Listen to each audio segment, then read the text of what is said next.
วัสดีครับพบกับรายการห้องเรียนที่ใหญ่ที่สุดในโลกครับนั่นหมายถึงว่าความรู้ไม่ได้อยู่ในหนังสือห้องเรียนห้องสมุดเท่านั้นนะครับไม่ต้องนั่งเรียนเขียนอย่างที่อาจารย์สอนบนกระดานเท่านั้นเพราะว่าจะไปที่ไหนมีความรู้ซ่อนอยู่จะไปเดินเล่นช้อปปิ้งหรือว่าจะไปสวนสนุกไปเข้าป่าลงน้ำปีนเขามีความรู้ซ่อนอยู่ทั้งนั้นครับและในความหมายหนึ่งก็คือว่าทั้งโลกใบนี้ไม่ว่าจะอยู่ประเทศไหนก็ตามมีการเรียนการสอนที่น่าสนใจทั้งนั้นที่เราจะสามารถเรียนรู้ได้ไม่ว่าจะเป็นแอฟริกาฟินแลนด์โมร็อกโกบราซิลญี่ปุ่นเวียดนามใกล้ๆบ้านเราแบบนี้ก็อาจจะมีสิ่งดีๆอยู่โดยเราจะให้ผู้เชี่ยวชาญครับมาพาเราไปดูแหมจริงผมไม่อยากเรียกว่าผู้เชี่ยวชาญเท่านั้นอยากเรียกว่าเป็นคอมเมนเตเตอร์มากกว่าครับแต่ไม่ได้มาวิจารณ์นักร้องวิจารณ์เพลงอะไรอย่างนั้นนะครับแต่จะมาวิจารณ์การเรียนการสอนเพื่อเอามาพัฒนาในบ้านเมืองของเราอันไหนหยิบมาใช้ได้อันไหนเหมาะอันไหนไม่เหมาะอันนี้เอามาปรับนิดนึงดีไหมแบบนี้นะครับซึ่งน่าสนใจมากๆผู้เชี่ยวชาญ2ท่านวันนี้ครับอาจารย์ภูลศักดิ์เทศนิยมและดร.ศศิธรเขียวก่อครับ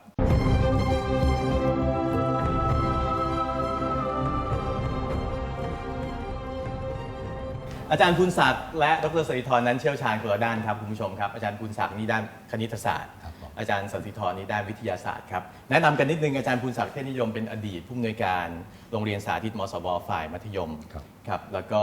ยังเป็นที่ปรึกษาโครงการโทรทัศน์ครูเชี่ยวชาญคณิตศาสตร์มากสอนมากี่ปีครับอาจารย์40 ปี40 กว่าปีนะฮะเยอะกว่าอายุของใครบางคนแถวนี้อีกนะฮะคุณผู้ชมด้วยใช่ไหมครับสอน40 กว่าปีส่วนดร.ศศิธรเขียวกอครับเป็นอาจารย์กลุ่มสาระการเรียนรู้วิทยาศาสตร์ชั้นประถมศึกษาโรงเรียนพญาไทอาจารย์สอนวิทยาศาสตร์มากี่ปีครับ18 ปีค่ะ18 ปีนะฮะเพราะฉะนั้นวันนี้ก็คงจะได้สิ่งดีๆอย่างที่อาจารย์จะมาวิเคราะห์วิจารณ์วันนี้เป็นคอมเมนเตเตอร์นะครับอาจารย์วันนี้ครับจะไปดูวิชาที่อยู่ในกลุ่มสาระการเรียนรู้สังคมศึกษาศาสนาและวัฒนธรรมนั่นก็คือวิชาประวัติศาสตร์ซึ่งวันนี้เราจะไปดูการเรียนการสอนวิชาประวัติศาสตร์ที่อังกฤษครับในซีรีส์ที่ชื่อว่า Teaching Out of the Box หรือสอนนอกกรอบครับเป็นตอน Out of the Classroom into Village ครับจากห้องเรียนสู่หมู่บ้านโบราณไปชมกันเลยครับ We've set a challenge for 2 history teachers from Aylesbury High School in Buckinghamshire. They're on their way to the historic village of Ashwell. The challenge is to create a lesson that investigates how the Black Death affected this village. The ingredients: a church that dates back to the 13th century, which contains medieval graffiti written at the time of the Black Death. And a box containing 3 resources specially chosen by experts. These are the vital components for their lesson. There's also 2 local historians who'll be on hand to offer their assistance. Milkman Peter Greener, who runs the local museum, and Shepherd David Short, a keen local historian. All places have a history, and all places have an interesting history. It's a matter of finding out what's interesting about it. But right now, neither teacher knows their destination or the topic. Hartford, what's at Hartford? Don't know. Our 2 teachers are Ian Annett, Head of History, and Ian Ochiltree, an NQT. I'm not your typical 22, 25-year-old NQT. I've got a lot of different experience behind me. What I do bring is my enthusiasm for my subject. I'm an enthusiastic historian.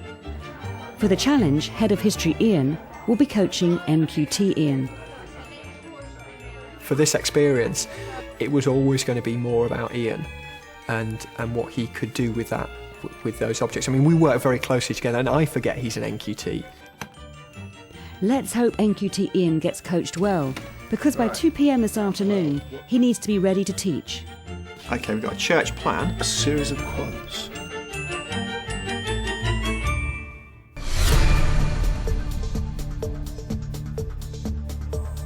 It's 8:30 a.m. and our 2 history teachers are already looking for clues. Agriculture may play quite a big part in this. It's looking a lot like we're doing something about farming. For NQT Ian, it's his first time teaching outside his classroom. It will be very interesting to see whether the strangeness of the situation, the fact that they're outside a classroom, whether that changes their approach to their learning. This could be a challenge for everyone, teacher and pupil alike. I haven't had a proper history lesson outside class, but The trips have just sort of added to our knowledge. Because you're learning about it, but you don't get to see the sites that you're looking at. For example, we did castles, but you may not have seen one, or actually what you're writing about, you can't have seen it before. I think we might be going to Ashwell. This is great, look at this. Look at the size of that church here. Yeah, it's a monster.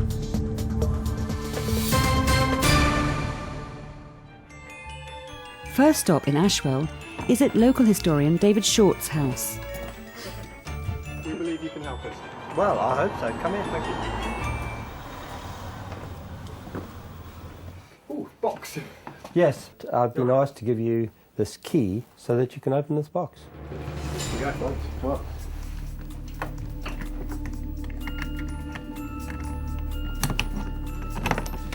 Right. Wow. Well, what? Well, I can see something that says Black Death, which is going to be important. We've got DVD.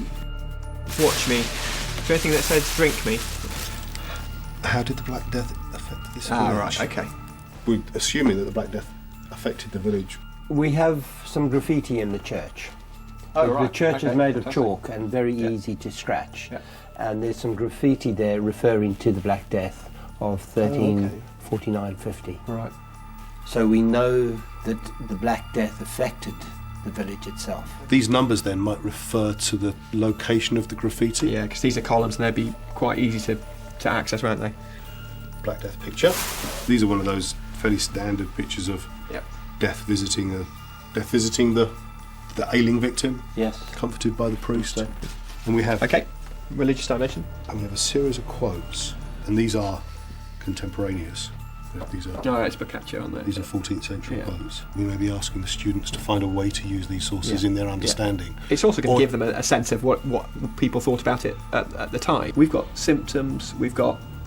causes. We need to read these. Yeah. And a horseshoe. Horseshoe. This could be movement. This So- could be migration, couldn't it? Yeah. This could be people getting on their, not horses, but An idea to have a look at the DVD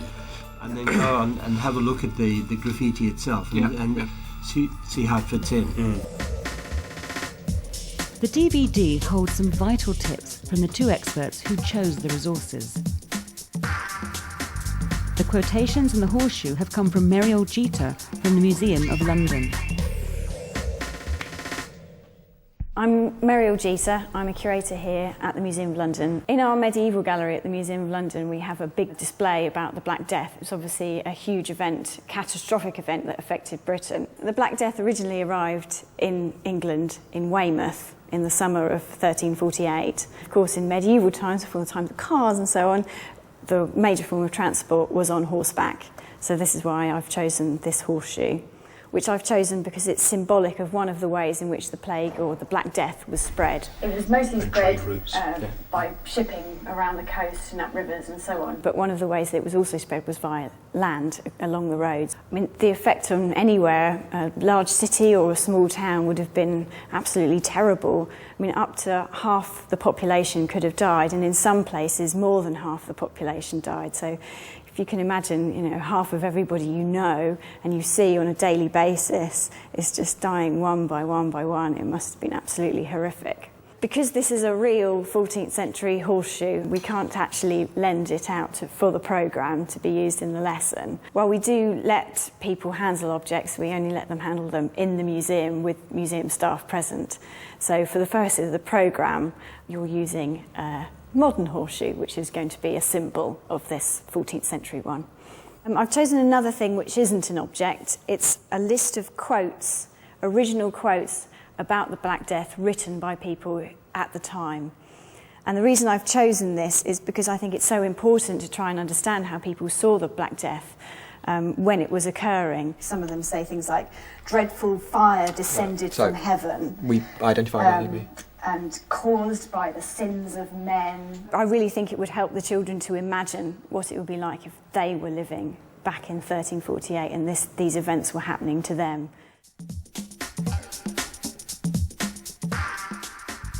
The things that we got were actually quite straightforward. The horseshoe was the most ambiguous one. The quotations, which sort of rooted us in some sort of historical scholarship that was always going to be useful. The final resource, a reproduction of a page from a medieval manuscript, has been contributed by Roger Walsh from the British Library. Despite medieval manuscripts being the best record we have of the Middle Ages, there's surprisingly little specific illustration around the Black Death. But what we've chosen here is a manuscript that dates a little bit after the Black Death itself of, say, 1350, but which deals with the medieval relationship to death. And this illustrates perfectly one of the most fundamental moments in life in the Middle Ages. The moment of death was viewed as crucially important. I think there's a few ways an illustration like this could be used in a lesson. The first thing to do, I think, would be just to explore the source itself, to begin to look at the text that's around it. And this is a very interesting manuscript because it is written in Middle English. It's unfamiliar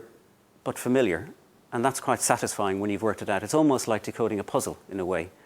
Though it be late, ere thou mercy came. Did I read that as Yet mercy thou shalt have. The picture, to me, was very evocative, and it's an image that I would have used in the classroom along with other images to try and draw out the religious nature of this disease. But the picture very quickly gave us a sense of where this was going. And people's faith is so profound in those periods, profound enough to survive seismic shocks like the Black Death. Before they set off, local historian David has some information about the church they're about to visit. But the other thing is, as you walk into the church, you go through a lich gate, yeah.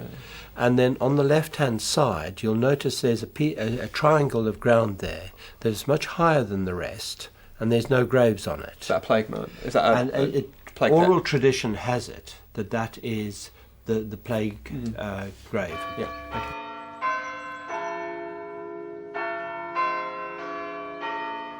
I mean, that church... It's imposing, isn't it? It's really imposing. And that's the third thing. We talked about, the church being, for the girls, as, they come into church and they're going to look at connect it to faith, and they're going to connect it to this graffiti that we're going to see. But the other thing they've got to get from it is just the scale of it, because it tells us a lot about this community. This is called Arms Lane, so this is probably either the site of some almshouses or maybe an arms procession from the civic centre to the religious centre. And this is the bit of high land he was talking about. This bit here? See how it's a bit higher? Yeah. Plague victims were seen as often as victims of their own sin, so probably you wouldn't put them in consecrated ground. It is slightly more raised than the surrounding. This might be a good moment to link that religious character of the Black Death with its effects on the community. Okay. Wow. Hello. Oh, hello. You look like you're coming to meet us. I'm what they call a church welcomer. Nice to meet you. I'm Ian. I'm Ian Hannett. What a beautiful church. It's beautiful. It is beautiful, yes. This must be really famous. Oh, it is, yes. Now that's the graffiti, but 2 courses below you've got the most famous, and it's in a quite a beautiful early English hand, and it reads, some of it rather like the texts that people send on mobile phones, because a little bit's left out. It is abbreviated. So our student will decipher it immediately. Absolutely. Yes. And what does it say? Because you've got the date, the MCT very large, and above that you've got Pestilente, yes. There's a little line above the top, and that's their form of shorthand, Motetta. And then underneath there's a record of the great storm which followed almost immediately. And there are lots of theories about it. Some people say, well, the tower was only half built and so they were standing on scaffolding. But most commonly, it's thought that they were going to keep a record of events, and that's why it starts at the top with the earliest. And then comes down, because the mighty wind comes after the plague. Yes, I see. Do they regard the mighty wind as the end of the plague? Is that is there some sense that they think that's what blows the plague away? I think it does happen, because I think it does happen that this is what builds on their theory of miasma, that bad air causes the plague, and so you get this storm that blows it away. Those theories last until 19th. Yes, it did. Well, still into the 20th. When I saw the church, I was quite pleased for myself, because I've done some training in how to use a church as an artefact. So I was hoping that wouldn't interfere. And it's always hard as a mentor to let your mentee off the leash. And so I was hoping that I wouldn't step on Ian's toes too much and direct him. The graffiti on the pillars, I just picked out a few which I thought were... I'm a historian. I like old buildings and I like churches, so I was quite excited to get inside. Jenny was lovely. She was really helpful, very interesting. Partly obscured by that, the archdeacon is an ass. Oh, it's very difficult to read. Yeah. Do we know when this is from? Obscured is an ass. No, but it is medieval, late medieval. I think when we started to see the graffiti, we saw the graffiti in the tower and on the pillars, and the range of resources in the printed sources dictated where we were going to go with the lesson, I think. So by the time we were in here and we were talking to Jenny, it was starting to take shape. If you go to the museum, you'll find a very good display of artefacts, but they've also got a lot of documents, and Peter Greener is extremely knowledgeable. Right. There's hardly a question you can ask about Ashwell that he can't answer. He sounds to be our man then. He's the man we need to talk to. Yeah. Thank you. But you've been very helpful as well. Thank you very much. Yeah.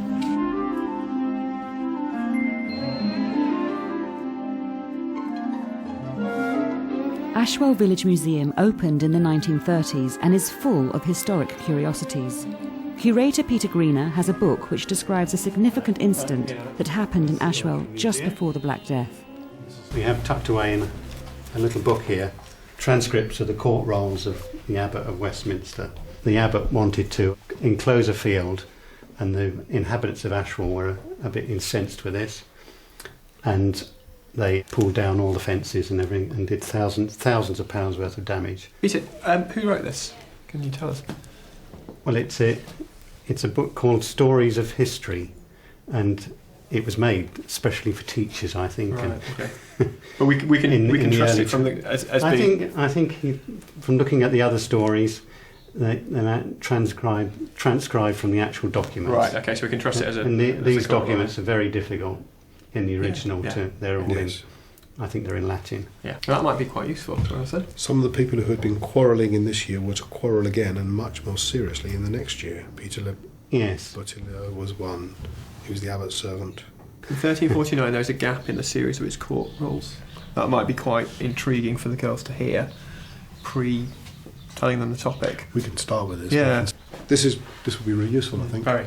If it's all right with you, we'd like to borrow it for perhaps the afternoon. Yes. Promise to get it back to you. Okay. In the same condition. Thank you. The book that David gave us was very useful and opened up a whole alternative way of teaching this. What he gave us was a great court roll source. Thank you.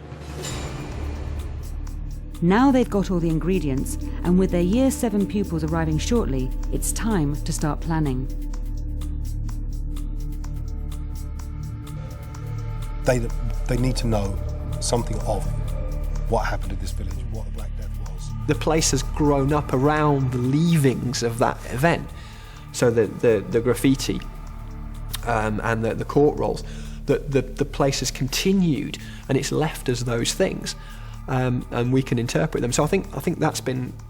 eminently valuable, that they will now have in their heads. They won't have just an abstract concept of a disease called the Black Death that came to England or swept through Europe in the mid-14th century. They'll have a concrete example of a place that experienced it. Because they're already on a mystery tour. They don't know why they're here. And the whole task is a bit mysterious to them. I think we should use that idea and focus. Yeah. So I think we should walk them through the village and. So everything draws to the church draws you in, doesn't it? So maybe something where you can lead them into the church. So basically, the starter, if you like, is essentially the walk through the village, the understanding of age. We'll stand outside the church, do all the things we did, look at the size of the church. Yeah. But you want them on that plague pit, don't you? And then, on that plague pit. Get them on the plague pit. ตอนนี้เห็นแค่ครูครับนักเรียนยังไม่มาเรียนมาที่หมู่บ้านโบราณแห่งนี้เลยฮะแต่เราเห็นวิธีการที่ครูเขาเตรียมความพร้อมใช่ไหมครับวันนี้ลองฟังผู้เชี่ยวชาญคณิตศาสตร์กับวิทยาศาสตร์ลองมาคอมเมนต์นะครับเป็นคอมเมนเตเตอร์วิชาประวัติศาสตร์ว่าจะเป็นยังไงนะครับเพราะจริงๆสามารถไหมฮะอาจารย์เราดูแบบนี้แล้วจะมาประยุกต์ใช้กับสิ่งที่อาจารย์สอนอยู่ด้านคณิตศาสตร์วิทยาศาสตร์นี่เป็นไปได้ไหมน่าเป็นไปได้ครับอันนี้เป็นการสร้างบทเรียนใหม่เป็นการสร้างบทเรียนใหม่เพื่อเป็นการกระตุ้นให้เด็กป จุบันเข้าใจถึงความรู้สึกของคนในอดีตที่เขายิงถึงทอดมาเป็นปัจจุบันว่ามีคุณค่าขนาดไหนเหมือนกับพอเด็กไปตรงนี้ให้คิดว่าตัวเองยังเหมือนอยู่ในยุคนั้นเลยอยู่ในยุคนั้นเลยครับอาจารย์สุริพรคิดว่าไงฮะกำลังดูว่ามันคือการออกแบบบทเรียนเขากำลังออกแบบบทเรียนเรื่องเกี่ยวกับประวัติศาสตร์นะคะโดยจะสร้างสถานการณ์ให้เด็กเกิดความตื่นเต้นจากหีบใบหนึ่งแล้วก็จะมีอุปกรณ์เพื่อจะเชื่อมโยงส่วนที่เป็นเนื้อหาแล้วมีหลายอย่างเลยนะฮะมีเกือกม้ามีแผนภาพอะไรค่ะลักษณะนั้นถ้าเทียบกับคณิตศาสตร์หรือว่าวิทยาศาสตร์เนี่ยครูโดยทั่วไปก็จะต้องออกแบบบทเรียนแต่ปัจจุบันนี้เราจะพบว่าเวลาที่เราพาเด็กไปดูงานหรือว่าไปทัศนศึกษาเนี่ยเราจะใช้การบูรณาการหลายๆวิชาถ้าครูได้หลายๆวิชาเนี่ยไปพร้อมๆกันเพื่อที่จะไปดูว่าตรงจุดนี้เราจะวางแผนทางด้านคณิตศาสตร์ยังไงภาพเนี่ยมันใหญ่กว้างขนาดไหนบนกำแพงหรือลักษณะนี้นะคะหรือว่าสีที่เขาอยู่เนี่ยเขาใช้กรรมวิธีอะไรทางวิทยาศาสตร์ทำให้สีพวกนี้ยังหลงเหลืออยู่ทางศิลปะเข้าไปวิเคราะห์ต่อได้ใช่มันจะไม่ใช่แค่ไปเรียนประวัติศาสตร์ใช่ถ้าเป็นสำหรับบริบทไทยเวลาเราไปเนื่องจากว่างบประมาณมีน้อยแล้วไปครั้งหนึ่งนี่จะเสียเวลาเรียนใช่ไหมคะถ้าเราไปด้วยกันแต่ว่าเป็นการเตรียมตัวของครูในทุกใช่แต่ว่าครูจะต้องไปก่อนทีมหนึ่งไม่ยิ่งใช้งบเยอะกว่าเลยครับอาจารย์ทีมหนึ่งที่แบบเขาสามารถจะดูได้ว่าตรงนี้จะได้วิชาอะไรตรงนี้จะได้วิชาอะไรแล้วถ้าเราไปด้วยกันเนี่ยมันจะช่วยกันออกแบบบทเรียนได้หลากหลายวิชาก็น่าจะมีประโยชน์นะอาจารย์นะคะไปครั้งเดียวแง่มุมอาจารย์ก็น่าสนใจนะฮะว่าถ้าบ้านเราที่มีไปคือไปกันเยอะแล้วก็ไปช่วยกันหลายๆวิชาก็จะประโยชน์เยอะมันจะได้ประโยชน์หลากหลายแต่อย่างที่เนี่ยเขาเหมือนกับว่าประวัติศาสตร์เขาเน้นประวัติศาสตร์อย่างเดียวแล้วก็เมื่อกี้ยังไม่เห็นนักเรียนไปก็จริงแต่ผมเห็นมีนักเรียน1 คนคนที่ศีรษะไม่ค่อยมีผมที่เป็นครูใหม่เลยก็เหมือนตัวเองเป็นนักเรียนไปด้วยไหมฮะคือก็ต้องไปเหมือนกับไปศึกษาไปหาข้อมูลไปเรียนรู้อะไรใหม่ๆสำหรับเขาเลยแต่ผมคิดอีกอย่างหนึ่งนะครับอาจารย์ถ้าง่ายกว่านั้นเร็วกว่านั้นคือแทนที่จะต้องไปหาข้อมูลเยอะแยะไปมิวเซียมไปคุยกับพันธรักษ์ไปดูเกือกม้าไปอะไรต่างๆเปิดอินเทอร์เน็ตข้อมูลในนั้นก็มีเอาอย่างนั้นมาสอนเลยได้ไหมฮะเราไปหาเกือกม้ามาให้ดูเป็นตัวอย่างเล่าให้ฟังบรรยากาศเป็นอย่างนี้อะไรเงี้ยถ้าเอาอย่างนั้นเราจะขาดตัวหนึ่งก็คือความรู้สึกเหมือนเราส่องพระยังไงฮะอาจารย์ความรู้สึกเราส่องพระไปดูนะตราบใดที่เราดูจากภาพพระกับที่เอามาส่องจริงๆจับจริงๆความรู้สึกอันหนึ่งเนื้อจัดเป็นอย่างนี้พิมพ์อย่างนี้แล้วเกือกม้าอันนี้คือเกือกม้าที่เขาวิ่งขับหนีหรือขับออกไปจากบ้านหรือขับไปขอความช่วยเหลือถึงจะไม่ใช่ของจริงก็ตามแต่ว่าทำเหมือนจริงอะไรอย่างเงี้ยแล้วอันที่เขาจะให้ดูจริงแต่เขาอันที่เอามาให้นักเรียนดูเนี่ยเป็นจำลองที่ทำขึ้นแต่มันก็ลักษณะตรงนี้มันจะได้ความรู้สึกเพราะครูไปเห็นของจริงมาแล้วใช่ครับแล้วเวลาพูดเนี่ยพูดจากความรู้สึกเด็กจะได้สื่อตรงนี้ได้ในวิดีโอที่เราเห็นเนี่ยสิ่งหนึ่งที่น่าสนใจก็คือเขาไปเชื่อมโยงกับนักประวัติศาสตร์หรือนักโบราณคดีในจังหวัดเพชรบุรีค่ะเขาจะเพิ่มคุณลักษณะอันพึงประสงค์1 ข้อที่ปกติหลักสูตรแกนกลางเนี่ยมี8 ข้อเขาจะมีทั้งหมด10 ข้อแล้วก็มีข้อที่9หรือข้อที่10ไม่แน่ใจนะคะบอกว่ารักเพชรบุรีแล้วก็จะมีเรื่องตัวชี้วัดหรือตัวบ่งชี้ของความรักเพชรบุรีก็คือภูมิปัญญาท้องถิ่นเขาก็จะให้นักเรียนเนี่ยค่ะไปศึกษากับภูมิปัญญาชาวบ้านเป็นใครฮะก็เป็นพวกอย่างเช่นผู้ใหญ่ค่ะเช่นภูมิปัญญาชาวบ้านที่แทงหยวกกล้วยในงานพระราชพิธีพระราชทานเพลิงศพอะไรพวกนี้นะคะหรือการปั้นปูนลวดลายต่างๆที่ในวัดที่จังหวัดเพชรบุรีมีคือช่างฝีมือที่เป็นภูมิปัญญาท้องถิ่นครูที่จังหวัดเพชรบุรีเนี่ยค่ะก็มีการวางแผนแล้วก็นำนักเรียนไปเพราะฉะนั้นการที่ครูร่วมมือกับภูมิปัญญาท้องถิ่นเนี่ยก็จะเป็นการศึกษาประวัติศาสตร์ท้องถิ่นที่ดีมากๆนะคะก็ดิฉันได้เห็นตัวอย่างของจังหวัดเพชรบุรีมานะคะงั้นไม่อยากให้คุณครูในอีกหลายๆพื้นที่หลายๆชุมชนเนี่ยทิ้งตรงนี้ไปนะฮะอย่างที่2 ท่านบอกโอ้ความสำคัญมีเยอะมากที่เราได้ชมมาเมื่อสักครู่นี้ขั้นตอนหมดเป็นขั้นตอนของการเตรียมนะครับที่จะออกแบบการเรียนการสอนต่อไปซึ่งก็เขาจะสอนยังไงเนี่ยเป็นสิ่งที่ต้องติดตามกันออกไปแต่ว่าผมถามทั้ง2 ท่านทิ้งท้ายตรงนี้นะครับเวลาเราจะหมดแล้วว่าการจะออกแบบการเรียนการสอนผมว่ามันก็ไม่ใช่ง่ายๆจะมีเทคนิคอะไรในการจะออกแบบให้เหมาะสมหรือว่าให้เหมาะกับทั้งสิ่งที่ครูเขามีอยู่หรือเหมาะกับนักเรียนที่จะมาเรียนเนี่ยทั้ง2 ท่านแนะนำยังไงครับครับถ้าผมมองจะเป็นมองแบบคณิตศาสตร์ครับอันที่1เนี่ยเด็กจะสนใจจะอะไรเนี่ยทำให้ตื่นเต้น ทำให้ตื่นเต้น ครับโอ้โหนี่คือนี่ตื่นเต้นอันที่สองขณะที่ครูพูดเนี่ยให้เล้าใจโอ้โหเราไปตามเลยในขณะที่ตื่นเต้นแล้วเล่าว่าอันนี้คืออย่างนี้ให้เห็นภาพเลยอย่างนั้นนะอันที่สามใฝ่หาพอเสร็จแล้วเด็กต้องไปหาอีกคิดอีกโอ้โหรู้แค่นี้ไม่พอไปถามปู่ที่ย่าถามตาที่ป้าถามว่าไอ้สิ่งที่เกิดขึ้นต่อเนี้ยมันสืบเนื่องมาอย่างนี้จริงไหมลูกตาอยู่ตรงไหนตายืนอยู่ตรงไหนขณะที่เขาลบกันแล้วต่อจากจะออกจากห้องเรียนแล้วเนี่ยมันเป็นยังไงต้องให้เด็กไปทำสิ่งนี้ทำไมให้เป็นนักวิทยาศาสตร์ของโบราณให้ได้ตื่นเต้นเร้าใจใฝ่หายไหมเป็นนักวิทยาศาสตร์ในวิชาประวัติศาสตร์ก็ทำได้ถามครูวิทยาศาสตร์ตอนอาจารย์แนะนำจริงๆกลวิธีการเรียนประวัติศาสตร์มันเหมือนกับกลวิธีการเรียนวิทยาศาสตร์ค่ะคือต้องมีปัญหาแล้วก็รวบรวมข้อมูลจากประวัติศาสตร์เพราะฉะนั้นเวลาที่เราให้เด็กไปสืบค้นหรือว่าไปแหล่งประวัติศาสตร์อย่างเงี้ยการสร้างสถานการณ์หรือการสร้างปัญหาให้เขาเนี่ยเขาจะต้องรวบรวมข้อมูลจากในแหล่งของนั้นรวบรวมข้อมูลมาจากพิพิธภัณฑ์หรือแหล่งที่ไปดูนะคะแล้วก็มาวิเคราะห์และในที่สุดเนี่ยครูจะต้องสอนให้เด็กให้รู้ด้วยว่าสอนให้เขาเป็นคนใฝ่รู้ครูอยู่ที่ใจนะคะใจเราใฝ่รู้แสดงว่าครูก็อยู่กับตัวเรานะคะถ้าเราสามารถสอนให้เด็กเกิดถึงขั้นนี้ได้คิดว่าต่อไปเมื่อเด็กไปที่อื่นๆเนี่ยเขาก็จะเกิดการเรียนรู้ด้วยตัวเองเพราะเขาเป็นคนใฝ่รู้ค่ะใฝ่หากับใฝ่รู้คำทั้งสองท่านคล้ายๆกันเลยนะฮะแต่เป็นคำแนะนำที่ผมถามแบบนี้เหมือนกับจะเป็นการเดาไกลๆนะฮะว่าสัปดาห์หน้าที่ดูกันต่อเนี่ยคุณครูที่เป็นครูใหม่ที่จะไปออกแบบการเรียนการสอนจะเป็นแบบที่ทั้งสองท่านว่าหรือเปล่าเพราะเราก็ยังไม่รู้นะฮะเราได้ดูไปพร้อมๆเท่ากันกับที่คุณครูและคุณผู้ชมทุกท่านดูกันอยู่ต้องมาติดตามกันต่อครับพุธหน้าว่าเขาจะเรียนจะสอนกันยังไงแล้วเด็กจะไปที่หมู่บ้านโบราณแห่งนี้แล้วครับจะสนุกสนานตื่นเต้นใฝ่หาเร้าใจใฝ่เรียนรู้ใฝ่รู้ใช่ไหมฮะตื่นเต้นเร้าใจใฝ่หาใฝ่รู้ไหมจะเป็นยังไงต้องติดตามกันวันพุธหน้าครับแล้วก็ดูย้อนหลังได้ที่ www.thaiteachers.tv ด้วยนะครับวันนี้ผมและอาจารย์สองท่านลาไปก่อนครับ